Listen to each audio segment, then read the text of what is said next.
네, 안녕하십니까. 아홉 번째 강의인 스레드에 대한 내용을 설명드리고자 합니다. 이게 앞서서 굉장히 많은 내용을 넣었었는데요. 이게 강의 내용의 취지, 즉, 가장 간단하고 심플하게 전달하고자 하는 거에 좀 많이 어긋나다 보니까 다시 내용을 좀 수정을 하게 되었습니다. 그래서 업로드가 좀 늦어졌고요.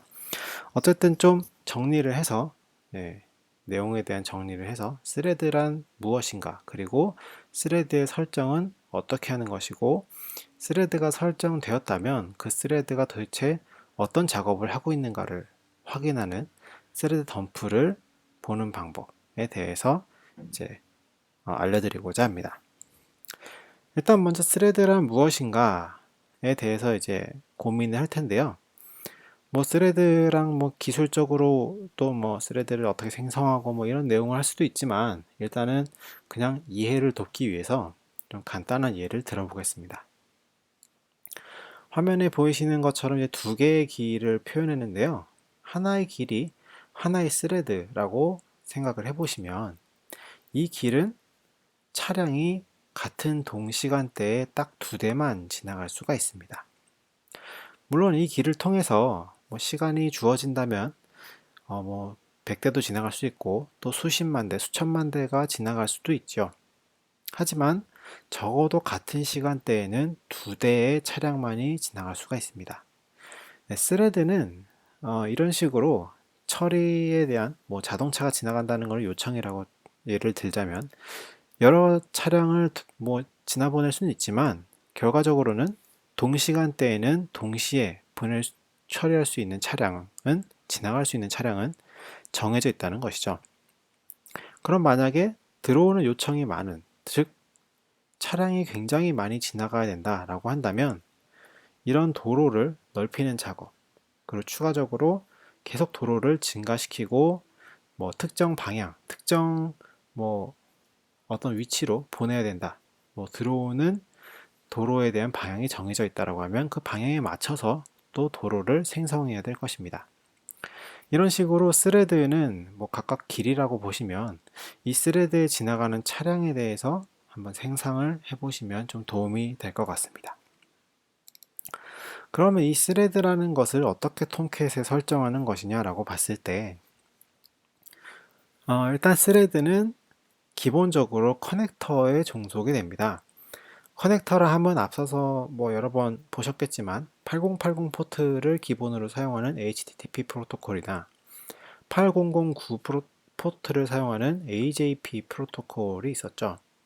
이런 프로토콜과 포트를 사용해서 리슨하는 커넥터에는 기본적으로 스레드의 속성이 들어가 있습니다. 그렇다면 이 커넥터마다 스레드를 정하면 좀 비효율적이지 않는가라는 부분에 대해서는 톰캣은 추가적으로 쉐어드 익스큐터라는 것을 제공을 합니다. 그래서 각각의 커넥터에 별도로 스레드를 각각 정하기보다는 이 쉐어드 익스큐터에 정의하는 스레드를 상속받아서 하나의 스레드 풀에서 관리할 수 있게 하는 것이죠. 이 부분의 설정에 대해서는 이제 한 번 더 다시 설명을 드리도록 하고요. 일단 기본적으로 설정된 이제 커넥터를 보시면, 이거는 이제 컴프의 server.xml에 들어있는데요. 이 server.xml의 커넥터의 기본적인 내용은 단지 뭐 포트가 무엇인지, 프로토콜이 무엇인지 이런 정도의 내용밖에 나와 있지 않죠. 여기에는 이제 디폴트 값인 맥스 스레드나 이런 스레드 아이들 값이나 이런 것들이 빠져 있는데요. 일단 기본적으로 6점대, 7점대, 8점대는 기본값이 맥스 200입니다. 물론 버전에 따라 약간 차이가 있을 수 있지만 어쨌든 동시적으로 처리할 수 있는 스레드는 200개로 되어 있다라는 것이죠. 이 200개의 스레드는 각 커넥터마다 적용이 됩니다. 그래서 HTTP 프로토콜도 200개, AJP 프로토콜도 200개인 거죠. 여기 감춰져 있는 몇 가지 이제 설정을 보시자면, 이제 맥스 스페어 스레드, 그리고 맥스 스레드, 민 스페어 스레드, 그리고 맥스 아이들 타임이라는 것이 있는데요.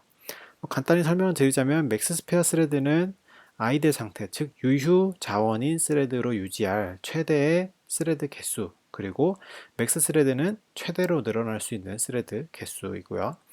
민스페어 스레드는 최소한 유지할 스레드 개수입니다. 그리고 맥스 아이들 타임인 유효한 스레드 중에서 더 이상 사용하지 않은 스레드를 반납하는 시간입니다.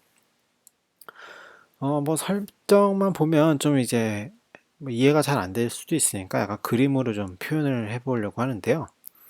뭐 민스페어 스레드가 10개, 뭐 맥스 스페어 스레드가 5개, 그리고 맥스 스레드가 15개라고 쳤을 때 뭐 어느 정도 이렇게 서비스를 쭉 하다 보면 서비스가 지연되는 상황이 발생할 수도 있겠죠. 그래서 앞서 설정됐던 10개의 스레드에 대해서 7개를 추가로 사용을 계속하기 때문에 여기에 이제 맥스 스페어 스레드 개수인 5개를 추가를 합니다. 이런 식으로 이제 요청이 계속 증가를 하면 계속 유효한 스레드, 즉 예비 스레드를 만들어야겠죠. 하지만 맥스 스레드가 15개이기 때문에 더 이상 만들지 못하는 경우가 발생을 합니다. 따라서 아무리 요청이 많이 들어와도 톰캣에 있는 스레드는 맥스 스레드 값을 넘지 못한다는 것이죠. 어쨌든 이렇게 막 처리를 잘 하다가 어느 정도의 부하 시간이 이제 줄어들었습니다. 그래서 부하가 줄어들게 되면 동시에 사용하는 스레드 개수가 줄어들기 때문에 그 맥스 아이들 타임, 즉 스레드를 유지하는 시간이 벗어나면 유효한 스레드 중에서 일부를 이제 자원적으로 반환을 합니다. 그러면 맥스 스페어 스레드 수만큼 대기를 시키는 것이죠. 이런 식으로 이제 스레드를 관리하게 되는데, 물론 여기서 가장 중요한 것은 맥스 스레드 개수입니다. 최대한 생성할 수 있는 스레드 개수가 가장 중요하죠. 하지만 업무의 성격이나 어떤 상황에 따라서 민스페어 또는 맥스 스페어 그리고 맥스 아이들 타임을 적절히 조절할 수도 있다라는 부분을 이제 알려드립니다. 그래서 가장 중요한 것은 어쨌든 맥스 스레드 개수이겠죠. 네. 그렇다면 이렇게 적용하는 방법은 어떻게 되는가? 커넥터에 단지 이 해당 항목들을 넣어주시면 됩니다. 그래서 이와 같이 앞서 설정된 디폴트 값에 추가적으로 뭐 맥스 스레드라든가 맥스 스페어 스레드라든가 이런 값들을 넣어주시면 되는 것이죠. 하지만 이제 커넥터가 많아지면 많아질수록 또는 커넥터가 실제 받는 양이 뭐 꼭 HTTP로만 받는가, 뭐 AJP로만 받는가 이런 것들이 정해져 있지 않을 수도 있고요. 또한 공통으로 관리되어야 될 필요도 있습니다. 이런 경우를 대비해서 나오는 디스크립터가 익스큐터입니다. 익스큐터에서는 이제 스레드를 미리 정의를 하고 각 커넥터에서 해당 익스큐터를 상속받아서 스레드 풀을 사용하게끔 되어 있습니다. 그래서 여기 보시는 바와 같이 익스큐터에 먼저 스레드를 설정을 하시고, 그래서 네임을 톰캣 스레드 풀, 그리고 이제 스레드로서의 어떤 이름 부여를 이제 카탈리나 다시 익스큐터 그리고 맥스 스레드가 150개다 라고 정의를 했을 때, 이런 익스큐터로 정의된 스레드를 각각의 커넥터에서는 익스큐터라는 항목을 통해서 그 익스큐터 이름을 상속을 받습니다. 이렇게 되면 각각의 커넥터에서 별도로 스레드를 관리할 필요 없이 이 익스큐터라는 스레드 풀 하나에서 관리를 하게 되는 것이죠. 그렇다면 이렇게 스레드를 뭐 여러 개 만드는데 뭐 스레드들 많으면 많을수록 좋겠죠. 하지만 스레드를 무한정 늘릴 수는 없습니다. 그래서 스레드를 효율적으로 관리를 해야 되는데 이제 서비스를 하다 보면 어플리케이션에도 여러 가지 버그나 뭐 여러 가지 상황, 즉 서비스가 밀린다거나 처리가 되지 않는다거나 또는 서로의 자원을 락킹을 걸어서 멈춰 있다거나 이런 여러 가지 케이스가 발생할 수가 있죠. 이런 각 케이스에 대해서 확인을 하기 위해서는 스레드가 어떤 일을 하는지를 알아보아야 되는데, 대표적인 것이 스레드 덤프입니다. 스레드 덤프는 앞서 이제 도로로 예를 들었었는데 뭐 길에 여러 차량이 다니죠. 근데 이 차량들이 도대체 어떤 차고 어디서 오고 있고 어디로 가고 있고 뭐 어디서 이렇게 이동을 하고 있는지, 그리고 또 현재의 차량의 상태가 어떤지 이런 것들을 보는 어떤 덤프라고 보시면 되겠죠. 물론 이렇게 친절하게 막 이렇게 경로가 표시되고 이런 건 아니고요. 스레드 덤프를 보시면 이와 같이 이제 트레이스 형태로 발생이 됩니다. 트레이스는 아래서부터 위로 진행되는 것이고요. 그래서 아래에 제가 호출했던 예로 테스트 ds 언더바 jsp라고 이제 호출을 했고요. 뭐 DS로 표시된 것과 같이 여기서는 이제 데이터 소스를 이제 요청하는 스레드입니다. 그래서 중간에 이제 JDBC 드라이버를 통해서 이제 오라클 DB에 요청을 하고요. 그리고 이제 뭐 데이터에 대해서 데이터 값을 얻어오기 위해서 이제 소켓도 만들고 또 소켓 자원도 점유를 하고 또 최종적으로는 이제 소켓에 대한 커넥트를 또 대기하는 뭐 이런 식으로 처리가 되는 것을 볼 수 있죠. 이제 서비스에 대한 어떤 지연이 생긴다면 이 스레드 덤프로 어떤 작업이 오래 수행되고 있는지 또한 어떤 부분에서 계속 지연이 되는지를 확인할 수 있는 가장 좋은 방법이 될 수 있겠습니다. 그렇다면 이제 스레드 덤프는 어떻게 남기는가 라고 보면 여러 가지 방법이 있겠지만 커맨드를 기준으로 이제 유닉스와 리눅스에서는 kill-3 그리고 PID를 넣습니다. 프로세서 아이디는 뭐 ps-ef에서 grep, 뭐 자바 뭐 이런 걸로 확인하시면 되고요.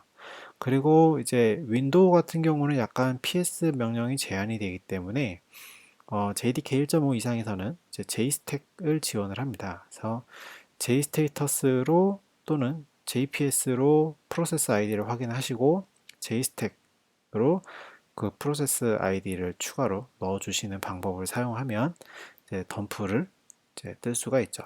덤프에 대한 내용은 카타리나.out이나 또는 AIX의 경우에는 자바 코어 파일로 떨어지는 파일을 확인하시면 됩니다. 이와 더불어서 좀 간단하게 더 하는 방법은요. JDK에서 제공하는 JVisualVM 같은 이런 툴을 사용하는 것인데 로컬은 자동으로 이제 자바 프로세서가 잡히지만 이제 리모트 환경에서는 1번에서와 같은 이 네 가지 옵션을 추가로 할당을 해주시고요. 그리고 이제 JDK 1.6에 18 버전 이상부터 있는 비주얼 VM을 실행하시거나 아니면 visualvm.java.net에 들어가셔서 별도로 이제 다운을 받으실 수도 있습니다. 이런 식으로 이제 툴을 사용해서 이제 스레드 덤프 버튼을 사용해서 뜨는 방법이 있죠. 이 두 가지 방법에 대해서 한번 예를 들어서 설명을 드릴 텐데요. 일단은 자바를 이미 띄어 있네요. 네, 한번 셧다운을 하고 다시 실행을 하겠습니다. 네, 다시 실행을 하면 이제 프로세스가 올라오죠. 톰캣 같은 경우는 이때 이제 ps-ef의 뭐 grep java, grep tomcat으로 보시면 이제 톰캣 프로세스가 뜬 걸 확인할 수가 있습니다. 그래서 톰캣의 PID가 두 번째는 1273이고요. 그래서 kill-3 1273 하고 치시면 아래 보시는 이 .out 파일에 이런 식으로 스레드 덤프가 발생이 됩니다. 뭐 덤프의 시작은 이제 풀 스레드 덤프라고 해서 시작을 하고요. 뭐 날짜, 시간이 찍히니까 뭐 그런 식으로 확인을 할 수가 있죠. 네. 그리고 이제 제가 슬립을 넣어서 이제 다시 한번 요청을 해서 덤프를 떴는데요. 이렇게 되면 중간에 수행할 때에 보이시죠? 네, index.jsp에 제 슬립을 넣어놔서 지금 슬립 상태로 빠진 스레드를 확인하시는 거죠. 네, 이런 식으로 요청의 지연을 확인할 수가 있습니다.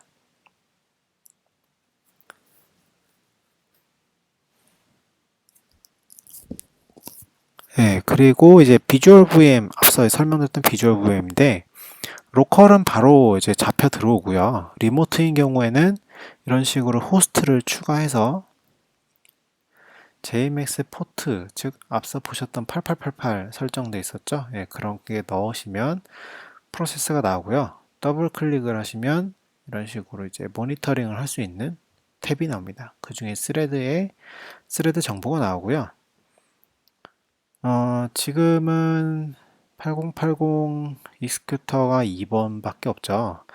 그래서 제가 이제 앞서 했던 이 슬립에 대한 요청을 막 이렇게 요청을 하게 되면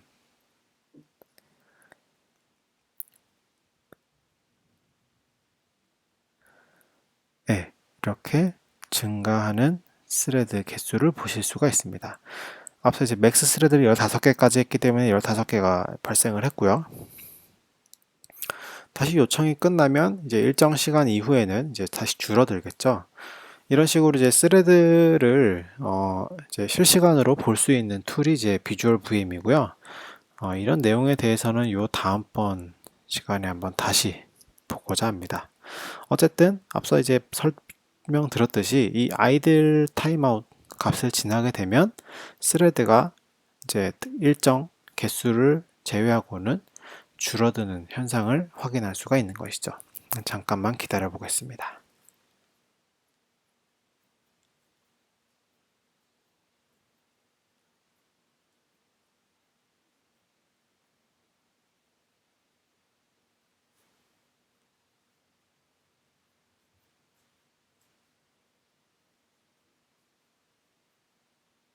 네.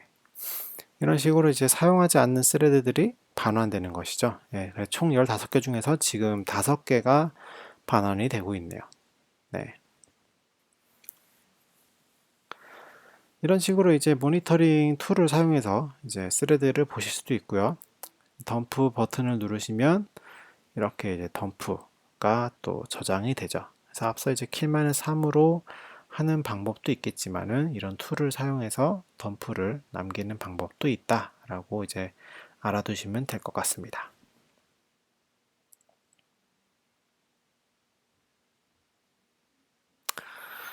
네, 일단 뭐 스레드에 대해서 한번 알아봤고요.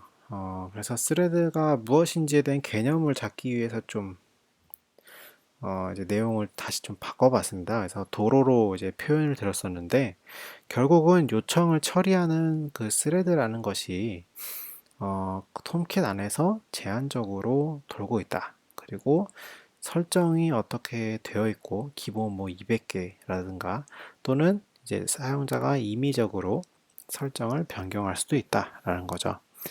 그 이제 스레드에 어떤 요청이 돌아가는지를 확인하기 위해서는 스레드 덤프 같은 게 필요하다는 것인데 이 스레드라는 것도 자원이기 때문에 그리고 스레드는 그 실제 CPU를 할당받을 때 이런 것을 시분할해서 처리를 하게 되죠. 그래서 프로세스 하나에서 스레드를 너무 많이 띄우는 것은 사실상 좀 비효율적이기도 하고 이미 스레드가 동시에 한 타임에 뭐 100개 이상, 200개 이상 이렇게 쓴다는 것은 결과적으로는 문제가 있다고 이제 판단할 수가 있습니다. 따라서 뭐 한 200, 300 이런 것도 좋지만 어쨌든 일정 부분의 어떤 스레드 이상을 사용하게 되면 뭐 인터넷을 찾아보면 뭐 700개 이상 쓸 때는 뭐 톰캣을 하나 더 띄우는 게 낫다 뭐 이런 식으로 표현도 되어 있지만 어쨌든 톰캣에 이제 동시에 스레드를 여러 개 쓴다라는 것 자체가 그렇게 좋은 상황은 아니기 때문에 그런 스레드를 늘리고자 할 때는 뭐 100개, 200개, 300개 정도 썼다라고 하면 톰캣에 그 프로세스를 추가로 더 띄우는 것을 권장을 더 드리는 바입니다. 어쨌든 이런 식으로 이제 스레드에 대한 내용을 한번 했고요. 그리고 맛보기로 보였던 이제 모니터링에 대해서 아까 잠깐 보셨는데 이런 모니터링을 할 수 있는 도구들이 여러 개가 있습니다. 그래서 톰캣을 운영하면서 쓸 수 있는 모니터링 툴에 대해서 어떤 것이 있고 또 어떤 내용이 보이고 어떻게 사용할 수 있는지에 대해서 한번 알아보도록 하겠습니다. 감사합니다.